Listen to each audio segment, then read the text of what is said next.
Bonjour, bienvenue sur les clés du discernement. Alors c'est la vidéo où je vais vous présenter mon scénario de vie et puis ce sera à vous de décider, hein, chers auditeurs et auditrices, combien de points d'expérience vous me mettez. C'est de l'humour, hein, c'est une formule, hein, vous avez compris, métaphorique, hein, par rapport à ce jeu de simulation virtuelle, hein, dans lequel nous sommes. Ce n'est pas un concours, hein, en aucune façon. Mais cela étant, j'espère vous faire comprendre pourquoi je pense être, légitime à exprimer et à dire, pas mal de choses, hein. Parce que je pense avoir découvert, chemin faisant, qu'on ne peut pas emmener, quelqu'un dans ce jeu plus loin que l'on a soi-même été. Et donc du coup, ben, plus on a exploré de pièces, mieux on connaît le jeu, hein. Enfin je pense. Allez, c'est parti!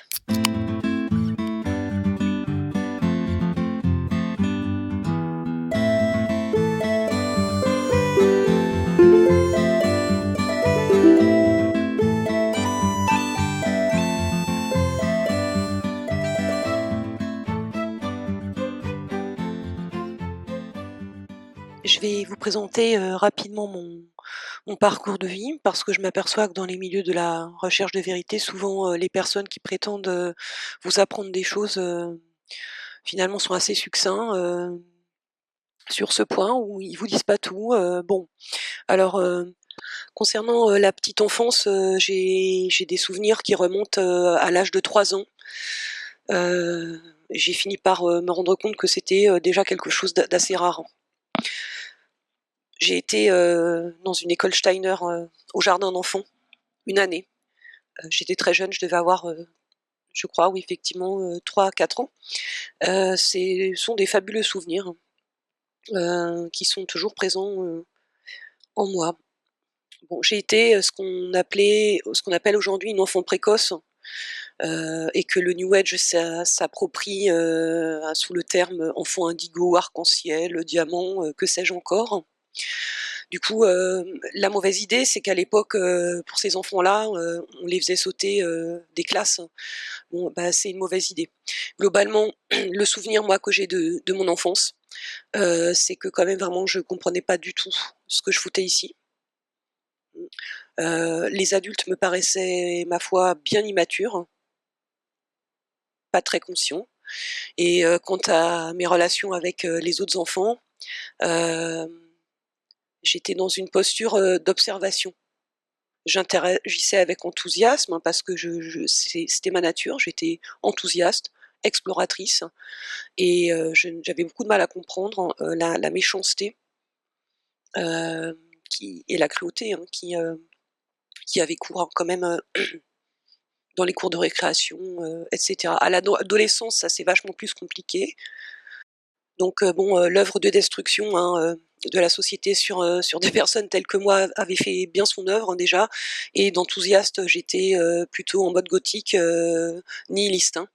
Bon, la seule chose qu'il me paraît utile de vous partager concernant, mon adolescence, c'est que, j'ai tiré tous les enseignements qu'il fallait tirer, en observant, mon couple parental, hein, avec un père tyran domestique, et une mère, affectivement dépendante. Heu, voilà, j'ai compris beaucoup de choses concernant le vampirisme énergétique et le fait que finalement, le sentiment amoureux pouvait être quelque chose d'extrêmement dangereux, hein, et qui masquait, bien des illusions. Donc si vous voulez comprendre, la différence entre amour et sentiment amoureux, pour les débutants, je vous conseille l'ouvrage de Scott Peck, Le chemin le moins fréquenté, que j'ai lu il y a maintenant plus de 20 ans.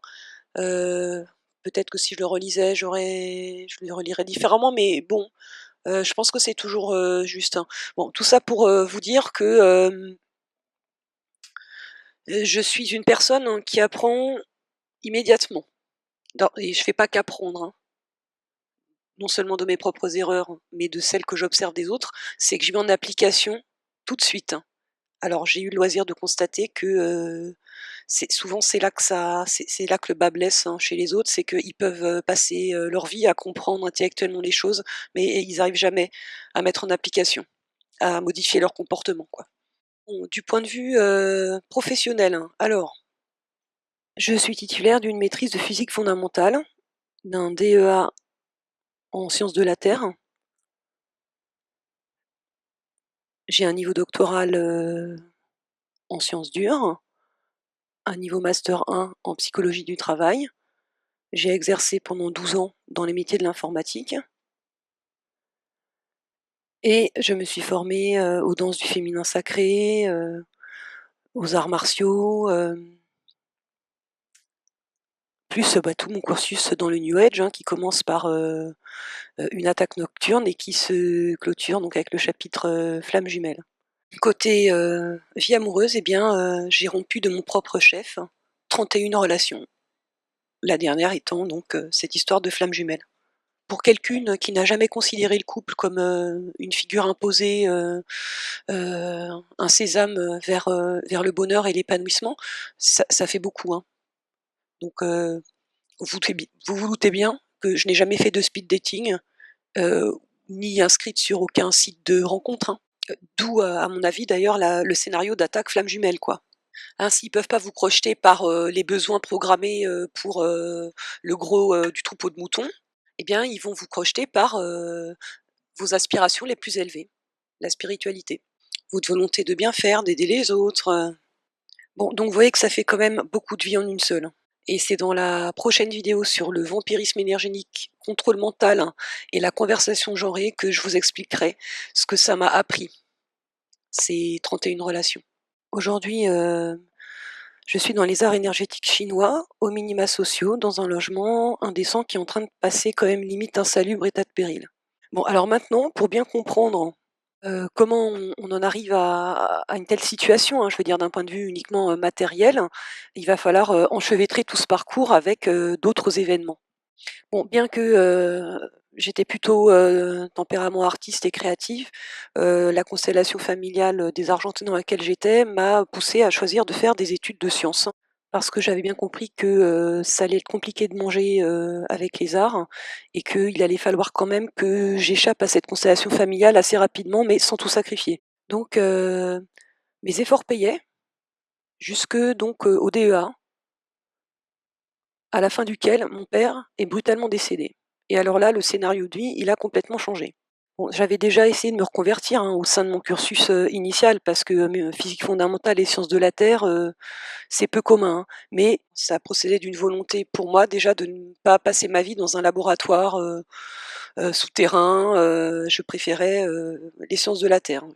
Les deux choses auxquelles je ne voulais absolument pas toucher ou m'y investir, c'était l'informatique et l'énergie nucléaire. Vous allez voir, hein, c'était très clair pour moi de mon esprit et regardez bien ce que j'ai été obligée de faire comme parcours. Très tôt, j'ai essayé de reprendre en main les rênes de ma vie, sans jamais vraiment y parvenir, hein. D'un point de vue professionnel dans ce système, hein, j'entends, parce que je pense que je parviens à toute autre chose en définitive. Donc, pendant que je rédigeais le manuscrit pour mon DEA, mon père est brutalement décédé. J'avais comme directeur de stage un gars vraiment, vraiment space, hein. Bon, j'ai soutenu tant bien que mal le truc dans des conditions, bon après 48 heures de veille, voilà. À la même période, mon père était parti, en fait, 1 an avant et donc ma mère s'était tout de suite jetée dans les bras d'un autre bourreau qu'elle avait en plus installé, à la maison et donc comme, ça y est, c'était la fin des études, ça lui a pris comme ça, du coup, il fallait qu'on parte. Enfin bref, c'était devenu absolument irrespirable, l'atmosphère. À la maison, j'ai compris qu'il fallait vraiment que je parte et là donc une première fausse opportunité s'est présentée pour une thèse de doctorat au commissariat à l'énergie atomique. Pourquoi fausse? Parce que j'ai appris en cours de temps que le dispositif expérimental sur lequel je vais travailler, il était en panne depuis des années. Pour tout vous dire, il était en panne depuis l'année de mon bac. Bien entendu, il n'y avait aucun budget pour le réparer parce que la politique en matière de stockage des déchets hautement radioactifs était en train de changer juste au moment où moi je commençais. Et puis la première année, la personne qui m'avait recrutée, avec qui j'avais un bon feeling, est morte d'un cancer foudroyant. Et je me suis retrouvée du coup orpheline de nouveau, si vous voulez. Bon, j'ai essayé de faire des choses, à l'arrache, hein, j'aurais très bien pu soutenir, une thèse, mais je ne l'ai pas fait parce que je j'étais pas, satisfaite moi, du travail. J'avais pas eu les moyens de faire, quelque chose qui, de mon point de vue, était digne d'être soutenu. Tout le monde a voulu me pousser à le faire, pour juste avoir le titre, et cetera et j'ai refusé et bon, bah, il fallait bien bouffer et à cette époque-là, il y avait guère que les métiers de l'informatique qui recrutaient. Alors rien que le scénario de recrutement, il vaut le coup, hein. Bon, j'étais bien munie pour, bien m'insérer dans ces métiers parce que, mon frangin, eh bien, il y était déjà inséré depuis 3 ans parce que lui, il s'était pas paluché une thèse de doctorat. Donc, j'avais a priori toutes les informations nécessaires pour, ne pas me faire, beurrer les lunettes.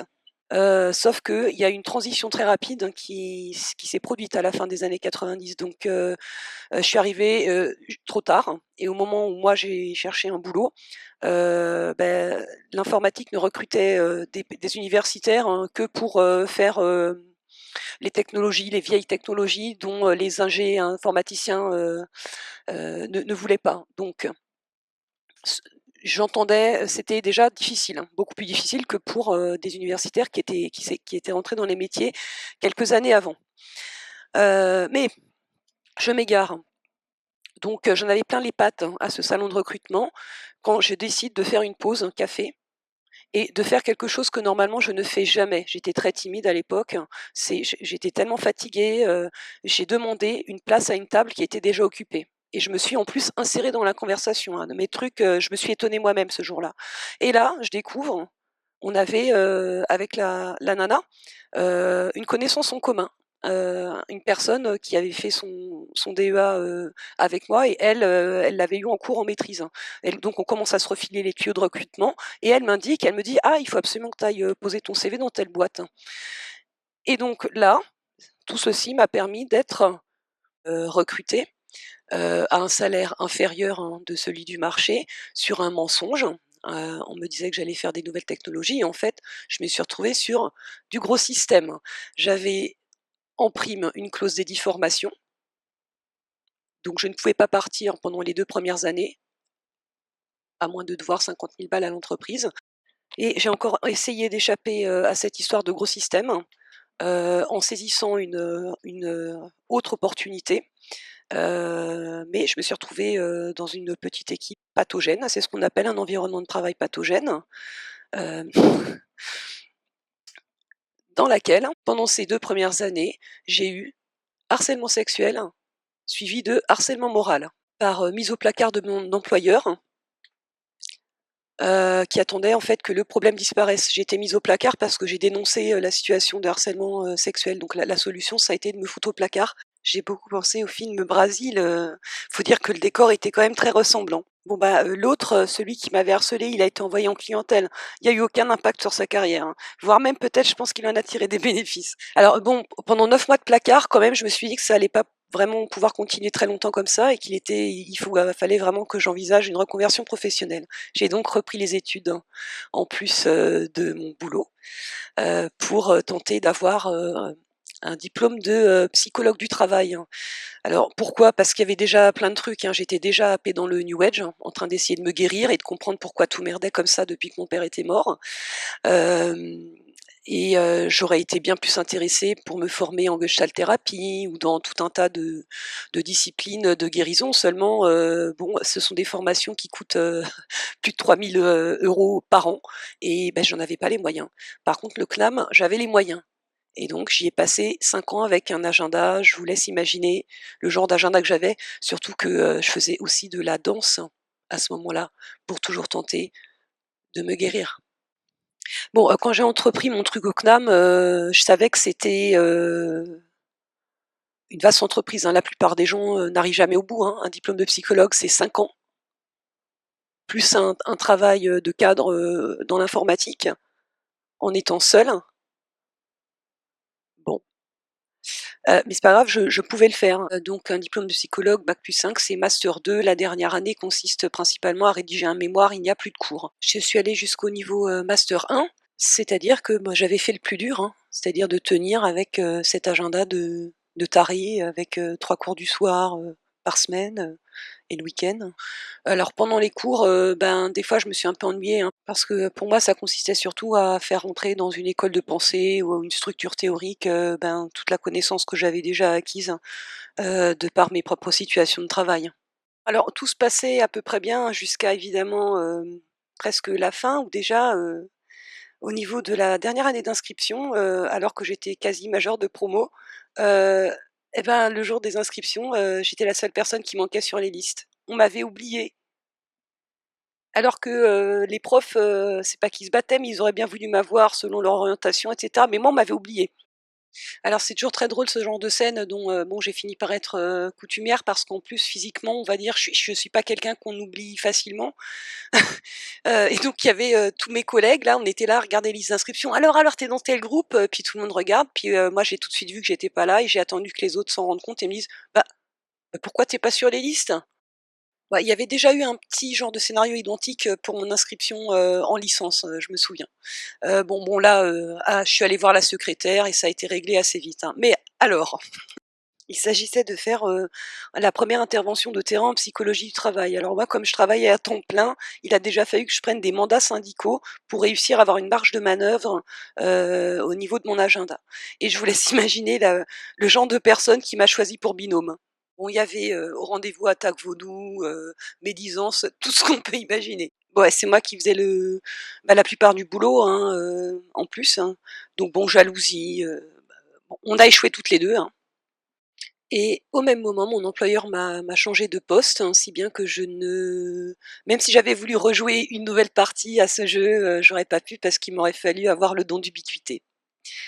Bon, inutile de vous dire que, donc pendant 12 ans dans l'informatique, j'ai tout fait au salaire débutant, hein. Si bien qu'au bout de 12 ans, il me manquait, comme qui dirait, plus de 50 de mon salaire sur ma feuille de paye.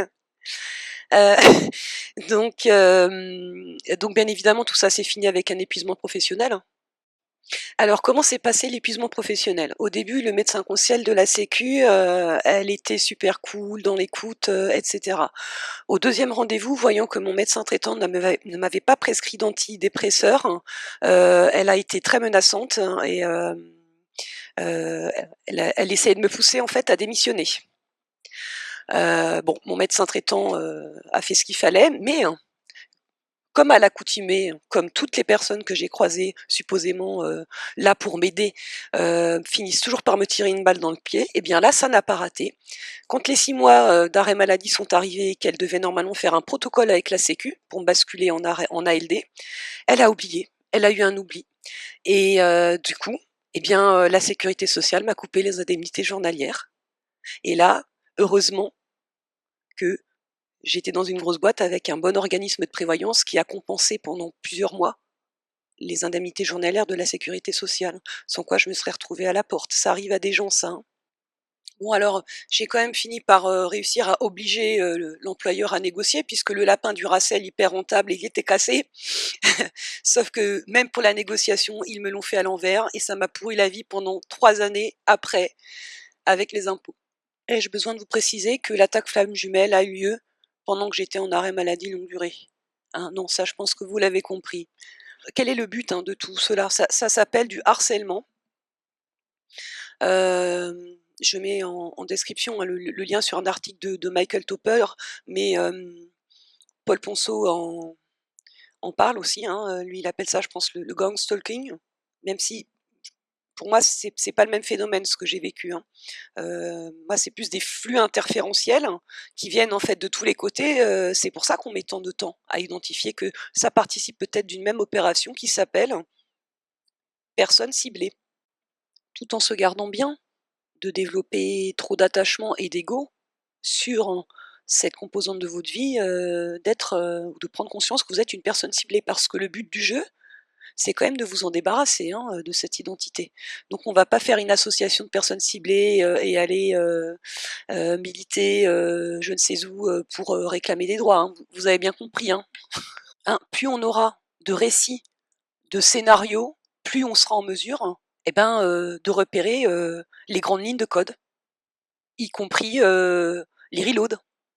Pourquoi c'est important de faire ce travail? C'est parce que même si moi, il m'a fallu, traverser l'Atlantique, et pour trouver des outils de compréhension de ce qui m'arrivait, je constate quand même que le mode de recrutement du New Age en France, en Europe, n'est pas exactement le même, que, outre-Atlantique, hein.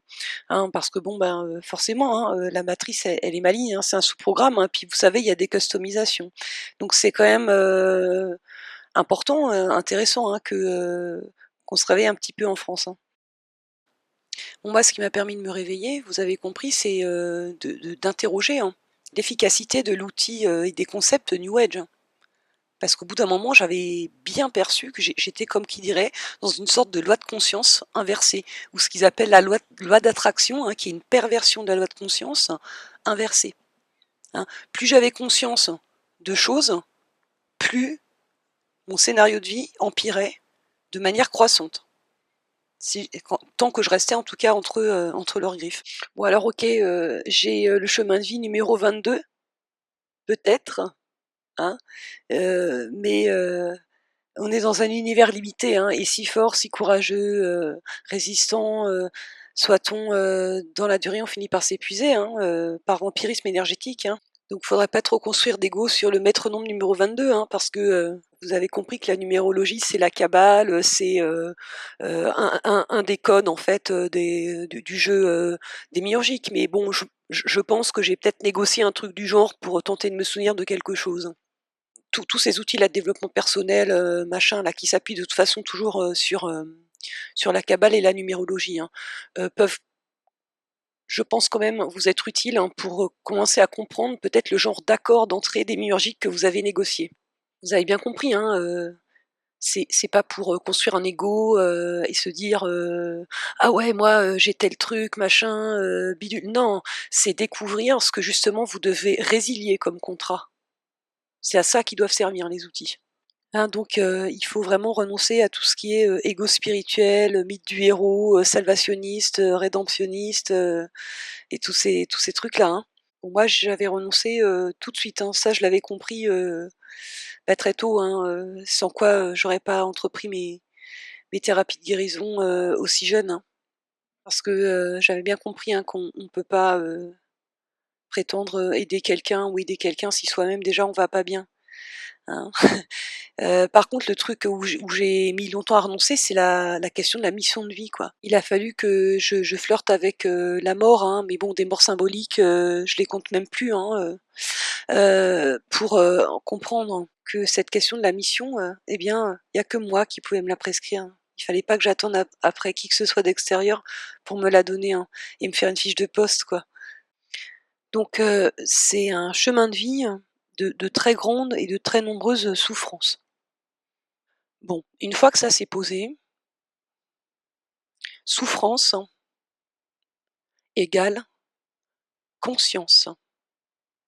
Quand on arrive à dépasser sa souffrance, à la comprendre dans toutes ses dimensions, sous tous ses angles, émotionnels, mental, psychique, même spirituel, si vous voulez, quand on arrive vraiment, hein, à la regarder comme une boule dans sa main, alors, je pense qu'on est vraiment sur un chemin de conscience et de souveraineté individuelle. Si vous mettez en place des stratégies pour échapper à la souffrance, vous ne guérirez jamais parce que, comme disait Krishnamurti, on ne peut se séparer que de quelque chose qu'on a pleinement reconnu comme étant sien. Ça paraît évident, hein, et pourtant, cette évidence semble échapper à tout le monde, à cause de l'inconscient et du subconscient, et du fait que, le jeu, relationnel est organisé, uniquement sous le régime de la projection, hein, du coup. Et même comprendre le jeu de projection, qui a lieu ne suffit pas. Encore faut-il démêler le plat de spaghettis, ce qui est à moi, ce qui est à l'autre, hein, dans l'articulation du genou. Hein, c'est bien en vous saisissant pleinement des limites de votre propre responsabilité que vous cheminerez vers votre souveraineté, que vous serez capable de voir, heu, là où votre, capacité créatrice s'arrête, et vous pourrez aussi déceler les moments où elle est en train d'être piratée, violée, transgressé et investi. Hein. Le but, c'est de prendre nos responsabilités, mais on n'est pas là pour prendre les responsabilités des autres. Et vous avez bien compris que c'est ce qu'essaye de faire le New Age. C'est de vous faire prendre de fausses responsabilités et donc de vous égarer sur le chemin de la souveraineté individuelle. Avec cette présentation, vous avez déjà une idée du genre de scénario de gameuse que je suis en train de jouer dans ce jeu de simulation de réalité virtuelle. Donc j'ai testé beaucoup de combinaisons possibles de parties entre yin, yang, tout ça, 2 tiers, 1 tiers, 0, 1, bon. Et les constats, c'est que c'est quand même extrêmement difficile hein, de vivre, de simplement être là, en tant qu'être souveraine, et de tenter d'établir des relations interpersonnelles saines. C'est, pour ainsi dire, quasiment impossible si vous êtes une femme. Si vous êtes un homme, c'est beaucoup plus facile. Vous pouvez en tout cas beaucoup plus facilement vous laisser illusionner sur la nature du jeu et sur votre niveau de conscience à l'intérieur du jeu. Il y a plein de zones d'ombre que vous êtes susceptible de ne jamais rencontrer ou voir, tout simplement parce qu'il y a beaucoup d'expériences dans ce jeu bah, que vous n'avez pas à vivre, tout simplement. Il y a plein de pièces, de sous-programmes où vous n'allez jamais. Vous n'y allez jamais consciemment. Mais pourtant, cette pièce existe. Pour les femmes, elle existe, cette pièce. Vous comprenez ce que je veux dire? Et dans cette pièce, vous tenez un rôle de prédateur pour elle, sans même vous en rendre compte. Vous regardez une femme dans la rue parce que vous la trouvez très belle, avec insistance, qu'elle s'aperçoive ou pas du poids de votre regard, de toute façon, vous êtes déjà en train de vampiriser son énergie. Donc plus on a vécu de situations oppressives, d'oppression, de souffrance, plus on a exploré de pièces hein, dans le jeu. Et il se trouve que, pour ce qui me concerne, j'avais des critères d'oppression, j'ai un combo quand même quasi complet, hein, quasi complet. Donc j'ai exploré énormément de pièces. Et je vois très bien bah, les boucles, hein, c'est copier-coller quoi, c'est très peu créatif et inventif. Hein. Putain, qu'est-ce que c'est chiant, hein. Quand on commence à avoir quasiment fait le tour de tous les sous-scénarios possibles, on peut commencer à s'ennuyer. Hein. C'est un peu pour ça que je fais ma chaîne. Hein. J'ai pas envie de m'ennuyer, j'ai envie de continuer à créer quelque chose qui d'utile pour moi et pourquoi pas pour d'autres. Bon, dans la partie 2 de cette présentation de mon gameplay dans la matrice, je vais analyser bah, les bugs scénaristiques, hein, les répétitions, etc. Parce que généralement, ça s'applique à tout le monde. Donc je vous invite très fortement à commencer à tenir un journal de bord manuscrit, pas sur informatique. Hein. Ça vous aidera à faire votre propre revue de vie. Hein. Parce que c'est bien en comparant en fait hein, votre scénario avec celui de plein d'autres personnes que vous allez progressivement vous convaincre qu'effectivement il y en a des bugs. Hein. Et donc en plus, vous allez commencer à en rire. Et le rire est, je pense, une arme puissante. Et ses vertus ne sont plus à démontrer, en tout cas pour les arts énergétiques, pour se délester de justement hein, de toutes les souffrances qui, si on les traite pas, vont venir se stocker dans vos organes, etc. Et voilà, en fait, dans le milieu des chercheurs de vérité, je pense qu'on devrait apprendre à rigoler aussi, hein, de temps en temps, tout en restant sérieux. Hein. C'est sérieux quand même hein, le sujet là. Hein. Mais pourquoi pas en rire aussi parfois? Allez, à bientôt pour la partie 2.